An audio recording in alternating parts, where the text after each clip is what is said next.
KPBS On Demand is supported by Splatero, helping homeowners pay off debt or for home improvements by offering streamlined access to your home's equity with no additional monthly payments or new debt. Splatero provides a lump sum payment in exchange for a share of your home's future value. Learn more at splatero.com. Good morning. I'm Debbie Cruz. It's Thursday, December 15th. California regulators are considering new solar power rules. More on that next. But first, let's do the headlines. The Federal Reserve raised interest rates by 0.5 point yesterday. Calco's credit union CEO Matt Fico says that even before the latest increase, consumers were faced with huge increases in payments for new homes and cars. We see consumers trying to extend their car loans out to beyond 72 months, 84 months, in some cases 96 months or even over 100 months. So those are significant, terms to pay an auto loan. Yesterday's rate hike was the 7th since March, but was a smaller increase than previous rate hikes. California's task force studying reparations for Black residents is meeting again today to discuss potential eligibility requirements and what form reparations could take. The group will also talk about how the state could address its impact on Black families whose ancestors had their property seized. Camila Moore is the chair of the task force. She said this week's meetings are at a pivotal point. This is the beginning of the development stage where now the task force will begin to determine what those final recommendations might look like. The task force has until July 1st to release the final report to the legislature. This week, the city of San Diego banned wood bonfires on city beaches unless the fires are inside designated city rings. City officials said the new policy will help reduce injuries from burning wood underneath the sand. The ban will take effect 30 days after the San Diego City Council approves it a second time next month. From KPBS, you're listening to San Diego News Now. Stay with me for more of the local news you need. KPBS On Demand is supported by UC San Diego's Art Power, presenting cellist Joshua Roman, performing from his album Immunity, alongside music by J.S. Bach and more. Sunday, June 22nd at UC San Diego's Epstein Family Amphitheater. Reserve your tickets at artpower.ucsd.edu.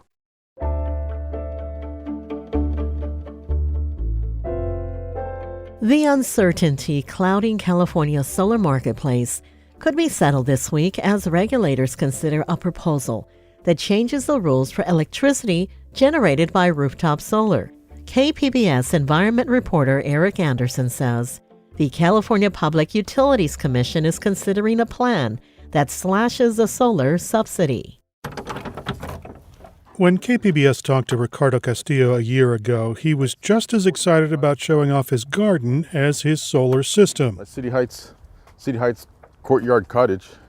Come on, Max, come on. Got my tangerines, got my avocados going here. His rooftop solar panels and a new efficient heating and cooling unit have slashed his utility bills.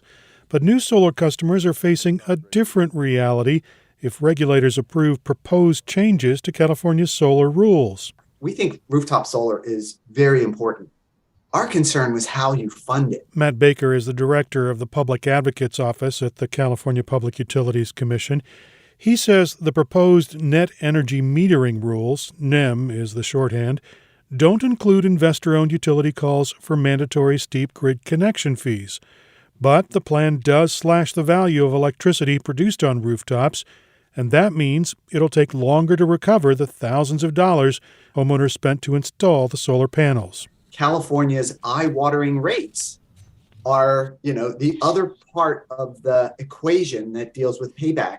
And if you live in San Diego, you have the highest rates in California. You, I believe, have second, first, third, depending on the, measurement, highest rates in the country. And 10 to 20% of that high rate is just the NEM subsidy to existing customers. The Public Advocate Office's rate specialist says existing solar owners get a rate benefit that can earn them up to 6 times the value of their initial investment. Mike Campbell says that's too much, and the proposed rules are much more sustainable. If the question is it less generous than what there is? Yes. Is the amount of generosity we have currently reasonable? No. A move to steeper peak electricity rates between 4 and 9 p.m. is designed to create an incentive to install batteries. That would give residents the ability to store electricity during the day and use it during peak pricing hours. Campbell and Baker say they would rather see solar subsidies that give credits for installation like the federal government does. But they're stuck with paying for those subsidies inside already high electricity rates. The proposed changes don't sit well with solar backers. Advocates have worked hard for over a year to keep existing incentives so the state can double the number of solar households to 3 million by 2030. Karina Gonzalez of Hammond Climate Solutions says advocates are optimistic the California Public Utilities Commission can still make changes. We've managed to build a statewide and local coalition of cities, elected officials, nonprofits, churches, schools, climate justice organizations, and we've been able to successfully advocate for changes in previous proposals. The new plan doesn't include a $600 million equity fund that was in last year's rejected proposal. That was a subsidy designed to bring solar to low-income households and communities of color. Community advocate Eddie Price rejects utility-backed arguments that the current solar subsidy falls unfairly on the bills of residents without solar.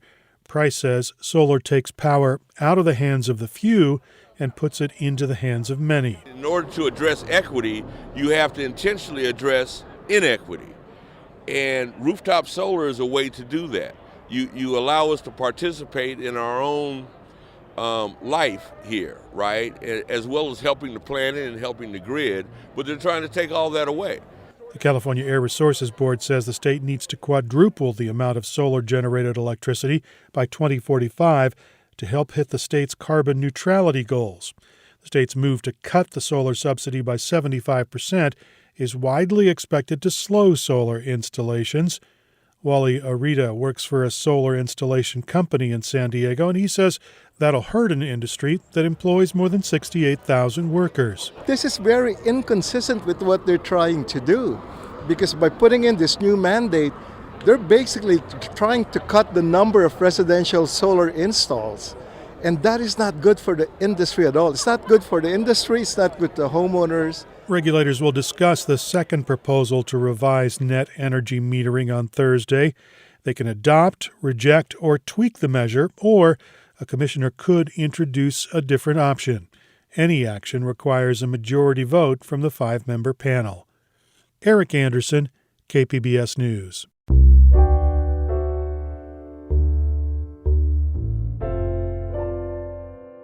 Baja California prosecutors this week sentenced 2 cartel hitmen to 25 years for the murder of journalist Margarito Martinez. Martinez was one of 2 Tijuana journalists gunned down in January. KPBS reporter Gustavo Solis has details. Sonia de Anda attended every single court hearing in Tijuana for Margarito Martinez's murder trial. Prosecutors recounted some of the most gruesome details during the 5-hour sentencing hearing on December 12th. She says that the cartel hitmen hunted down the 49-year-old photojournalist as if he were their prey.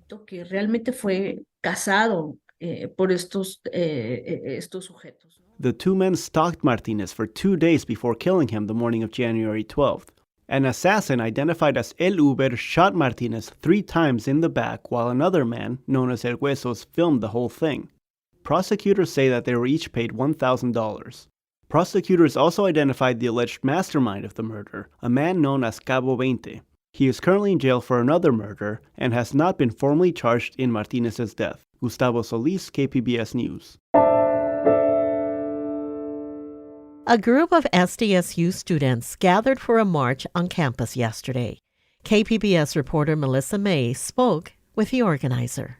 The San Diego District Attorney announced last week that no charges were going to be filed for the alleged sexual assault that took place in the college area over a year ago.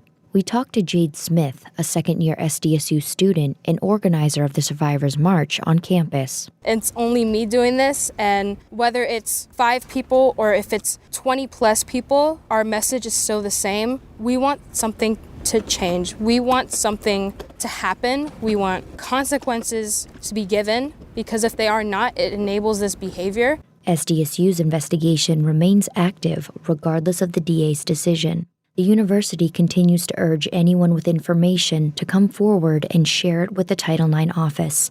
Melissa May, KPBS News. Coming up, a place to lounge around with cats. We'll have that story and more next, just after the break.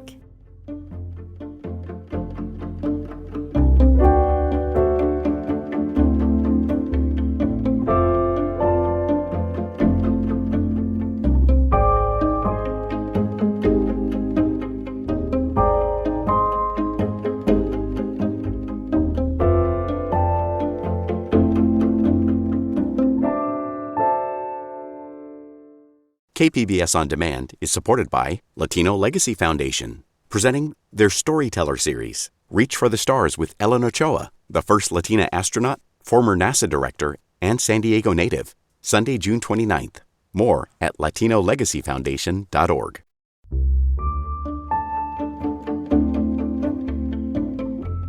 A local nonprofit is hoping to bring holiday cheer to a group of seniors.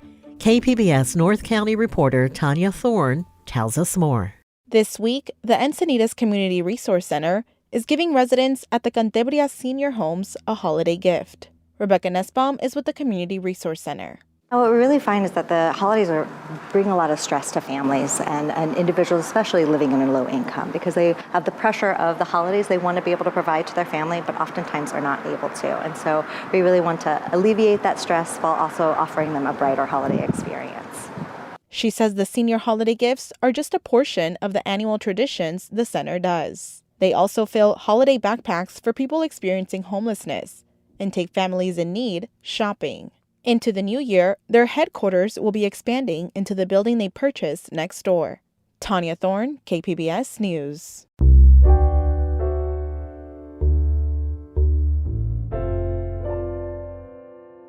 You're probably familiar with traditional animal shelters where pets wait for a forever home.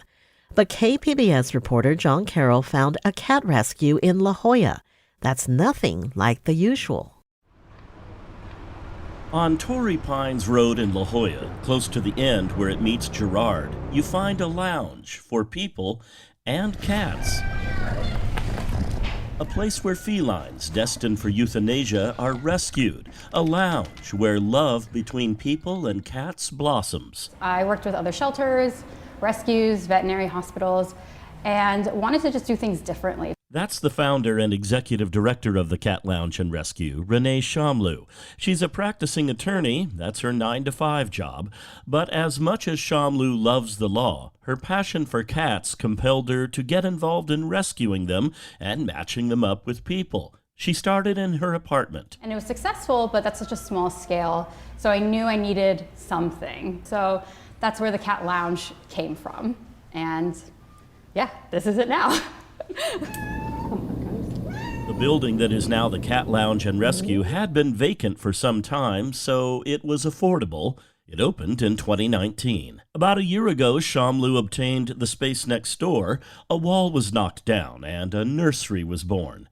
It is light and airy. Kittens are kept with their sisters and brothers in separate compartments. You don't want to swap or intermingle litters because one might have diseases and the other one doesn't. The compartments have clear walls. Shamlu, along with her staff and volunteers, aren't fans of cages. Anyone who works at a shelter will tell you the kittens get adopted out much faster than their older counterparts. I've never had cats before, so it'll be new. While we were recording this story, Rebecca Powell and her husband Kane came in to browse. But after a few minutes, love was in the air, and a new chapter of human-feline relations was about to begin. The two kittens, and I was like, oh my gosh, this is great. And they liked me, I think. And so I guess they're going to come home with me. Over on the lounge side, the adult cats spend their days welcoming visitors, no doubt hoping for that right one. But it's not a bad place to wait. There are lots of toys and cat trees. Even a catwalk hangs from the ceiling. There is plenty to do. The Cat Lounge Rescue and Adoption Center is nonprofit. They survive on donations and on admission. There is a fee of $20 for adults, $10 for kids and seniors. Shamlu says most visitors don't end up adopting. She says a lot of people just like spending time here. We have Wi-Fi, so if you want to bring your laptop and do work, I don't know how much work you'll get done. For those who adopt, the cost of admission is subtracted from the adoption fee, which ranges between $95 and $300 depending on the cat's age. But once you're a cat parent, the Cat Lounge doesn't abandon you. Once they do go home, we call after a few days to see how things are going. We are always a resource for our adopters. And I think that's one of the best things about adopting from a rescue is you have our knowledge and our care behind it. That knowledge and care has had a pretty remarkable outcome. A chalkboard in the corner of the lounge spells it out.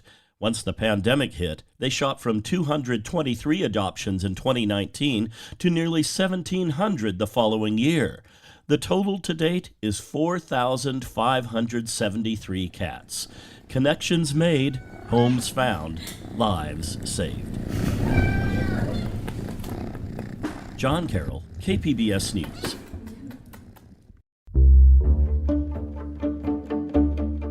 That's it for the podcast today. As always, you can find more San Diego news online at kpbs.org. I'm Debbie Cruz. Thanks for listening and have a great day.